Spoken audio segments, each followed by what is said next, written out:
Как относишься к мигрантам, узбекам, таджикам, кыргызам? Да, вроде нормально. Они мне ничего не сделали. Ага. А скажи, пожалуйста, ты бы пошел бы работать дворником? Думаю, нет. Из-за критической ситуации глава профсоюза Москвы предложил увеличить зарплаты дворникам-мигрантам. Досмотрите это видео до конца, и вы узнаете, во сколько раз планируют поднять зарплату и на каких условиях. Подписывайтесь на наше обновление, чтобы быть в курсе о всех новостях на нашем канале. А как думаете, почему большинство русских не хотят работать на таких работах?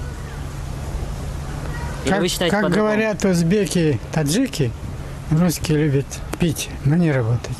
Профсоюз мигрантов России призвал поднять зарплаты трудовым мигрантам-дворникам в 2 раза, чтобы спасти Москву от гололеда. Председатель профсоюза трудящихся мигрантов Ринат Каримов заявил, что нехватку трудовых мигрантов в Москве можно избежать за счет повышения им зарплат в 2 раза. В Москве выпал первый снег, и город сразу ощутил недостаток в работе городских коммунальных служб. По словам Каримова, отчасти это связано с тем, что большинство мигрантов, работавших в структуре московского ЖКХ, уехали из-за пандемии коронавируса.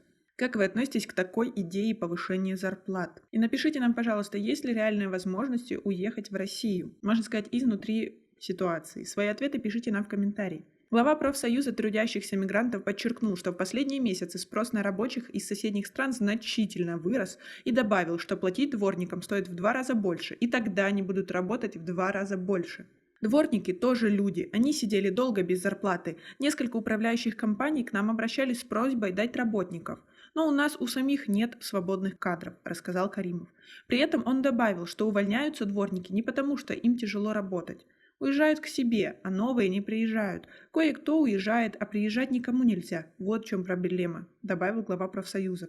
Также он обратился к правительству России с просьбой открыть границы для мигрантов или же ввести специальные рейсы для рабочих в Россию. Ранее стало известно, что правительство России намерено разрешить точечный въезд мигрантов для работ на стройках и в отдельных отраслях труда. Также Ринат Каримов ранее раскритиковал идею введения авансового налога для трудящихся мигрантов, так как налог ухудшит материальное положение большинства из них. Теперь с тех, кто приехал на заработки, удерживается 13% дохода. Это же немыслимо. Кто захочет отдавать свои кровные заработанные, особенно в такую тяжелую ситуацию? И потому он призывает работодателей увеличивать зарплаты для того, чтобы у мигрантов была мотивация работать. По словам вице-премьера Российской Федерации Марата Хуснуллина, многие обращаются в правительство с просьбой открыть границы для въезда мигрантов в Россию. При этом он подчеркнул, что пока ситуация с коронавирусом не стабилизировалась, мы не можем рисковать. Но о въезде для отдельных групп лиц все же они задумаются.